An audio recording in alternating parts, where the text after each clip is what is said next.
Okay, let's unpack this. Money in the Bank 2025. From the moment those doors opened at the Intuit Dome. Wow. Yeah, you could just feel it, right? The energy, the chaos. Totally unpredictable. This wasn't just another show. I mean, looking at all the recaps, the reactions, the interviews we pulled from, this felt different. Like the foundations were genuinely shaken. Absolutely. Record books rewritten, futures altered, maybe violently altered in some cases. So our mission here, digging through all that source material, was really to figure out what mattered most, what were the key moments. Exactly. Get to the heart of it. We're talking big strategic shifts, some huge surprises, and rivalries that are just, well, set to explode now. And oh boy, did we find some stuff. It's not just who won the briefcases, though that's huge. Right. It's what those wins mean. And that surprise return in the main event, plus that potential implosion. Yeah, this night definitely created a whole new landscape, a new universe almost. Let's dive in. Okay, first up. The women's Money in the Bank ladder match kicked off the main card. And chaotic and physically intense. That description from the sources. Yeah. Almost an understatement. Seriously, a demolition derby. You had Alexa Bliss, Roxanne Perez, Rhea Ripley, Naomi, Julia, Stephanie Vacker. Such a mix of styles clashing. You had the high flyers like Vacker and Perez doing insane stuff. Yeah. Then Rhea just, bulldozing people. Submissions on the ladders. Wild. And out of all that chaos, who comes out on top? The veteran, Naomi. 5th time in the match for her. First win.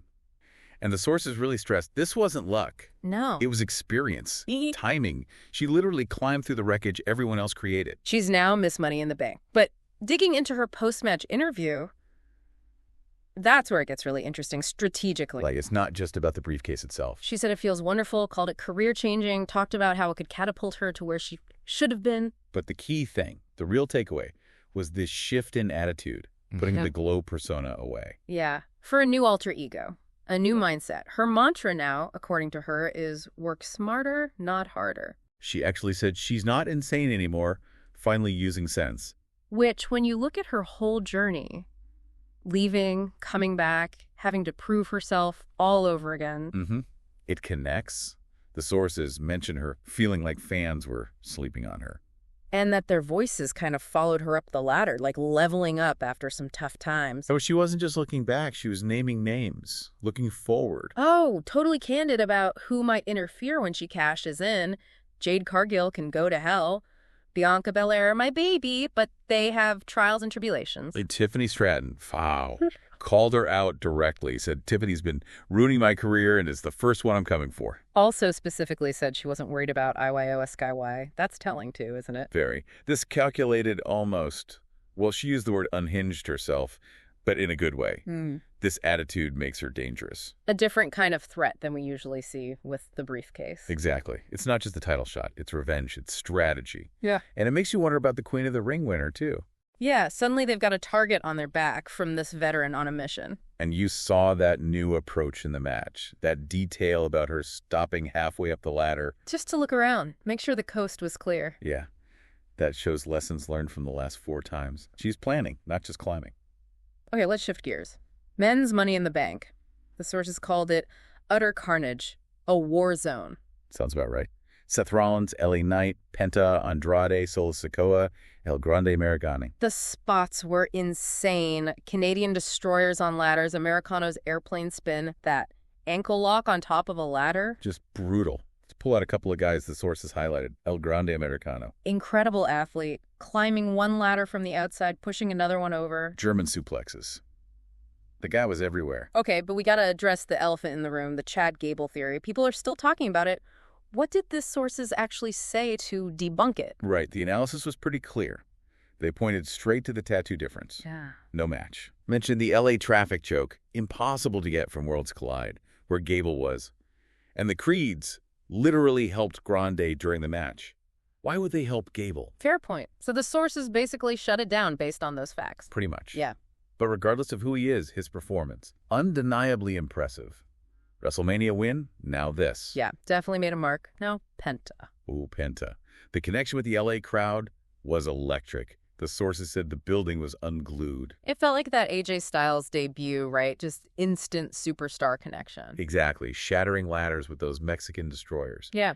He really captured everyone's imagination. This match also had outside help. Braun Breaker, Bronson Reed. Seth's goons, as the sources bluntly put it, just making mincemeat of people, spears through barricades, tsunamis. Yeah, but that wasn't the biggest intervention, was it? Not even close. The huge moment, the betrayal.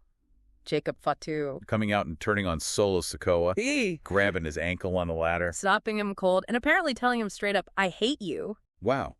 And connecting that back, the source analysis frames this as, well, pretty final. Like it's done between them. This isn't just tension anymore. No. This cripples Solo's power base within what's left of the bloodline. Completely throws her future into doubt, strategically. Who does Solo even have left now? Raises questions about Jimmy, maybe Rikishi down the line, though the sources didn't give answers there. Just questions. Big ones. Solo looks very isolated after this. And climbing above all that chaos, all the interference, the betrayal, Seth Rollins. Surviving it all. Mr. Money in the Bank. And, with his history, the heist of the century, Yep. The sources are pretty confident he's going to cash in successfully. It's not if, it's when, and who. It's also worth noting who was there. Punk, Sammy, Jay was in the main event, obviously. Their absence maybe let this bloodline story breathe. Good point. Speaking of the main event, Cody Rhodes and Jey Uso versus John Cena and Logan Paul. And the sources nailed the theme. Pride and control. Not about titles. And the Cena-Paul dynamic was fascinating. The sources kept pointing out the tension, the communication issue. Oh, yeah. Line tags, Cena trying to play captain, Paul clearly not having it. A team in name only. We saw some big moments. Attitude adjustments, pulverizers, Cody kicking out at 2.9. Logan Paul's moonsault through the table. Exploding table. Jay's spear through 1-2. And Cena making Cody taste the belt. That was a nice, nasty touch. But then, the moment. The hooded figure. Nobody saw it coming. Just appears, attacks Cena, beats him down with his own belt. And when the hood comes off, R-Truth. The place erupted. The sources captured that perfectly. Nobody saw this coming. And one analysis said, we needed this one. That feeling, we needed this, is key. Especially since news had just broken that R-Truth, Ron Killings, wasn't employed anymore. Right. Fans chanting, we want truth all week. And then bam, John Cena could not handle the truth. Literally. And the why this mattered so much. Based on the analysis, it taps into that deeper narrative. The good guys. Cody, Shee's, Truth, the ones who put in the sweat equity. The ones who've been on the journey with the fans. Versus maybe Logan Paul or even this current version of Cena who feel a bit more detached from that. Wrestling as that escape where hard work should win, right? Exactly. And seeing Truth return, especially after the job stuff, it felt like that principle won out. Like the fans' voices actually shaped the story. And the story implications now, huge, that R-Truth versus Cena match people kind of dismissed. Totally different context now. Right. Truth isn't just comedy here. He's an essential player, as the sources put it, in Cena's future. Makes you have to tune in next week to see what happens in this new universe. Absolutely. Cody capitalized after the attack, hit the crossroads. He and Jay stood tall, unified, victorious. Okay, beyond the big two matches, other title stuff happened too. Dom Mysterio defended the IC title against Octagon Jr. Liv Morgan was there, of course. Octagon Jr. looked great, sources said. Real lucha flair, turned some heads. But Dom, cunning, tied the mask, hit the 619, frog splash, Judgment Day stay strong. There was that interesting debate in the analysis about Dom being a fighting champion after working 2 shows that day. Right. Was it a real defense or just fulfilling obligations? Depends how you see his character. Then, Becky Lynch versus Laura Valkyria. Women's Intercontinental title. Oh, man. Brutal, emotionally charged, personal, primal, punishing. The sources weren't wrong.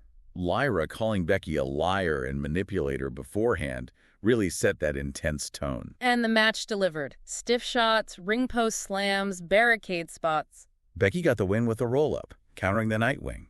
Clever veteran move. Or maybe a bit sneaky. Sources debated it.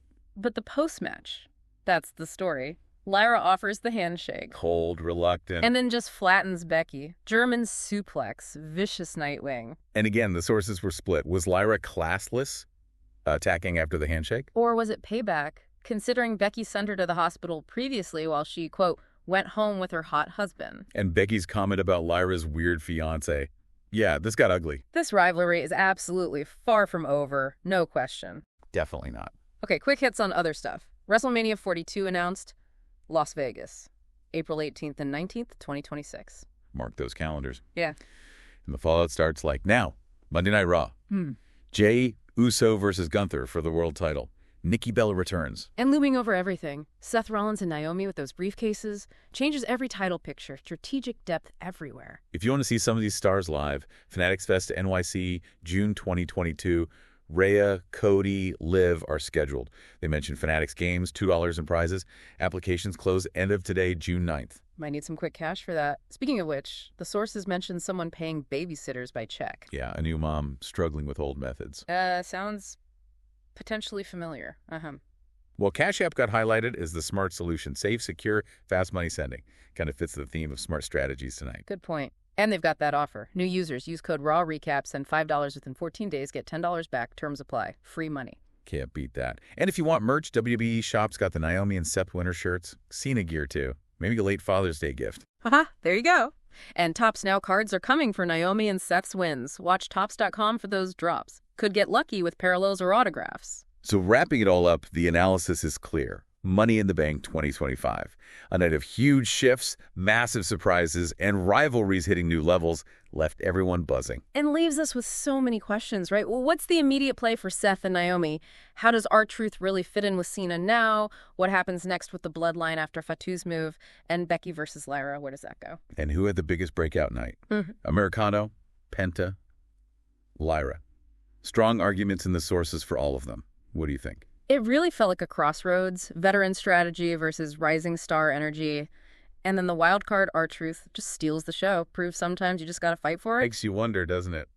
When the dust settles after a night like this, who really wins? The planner with the briefcase, the fighter seeking revenge, or maybe the unexpected wild card who reminds everyone that sometimes all you really need is the truth.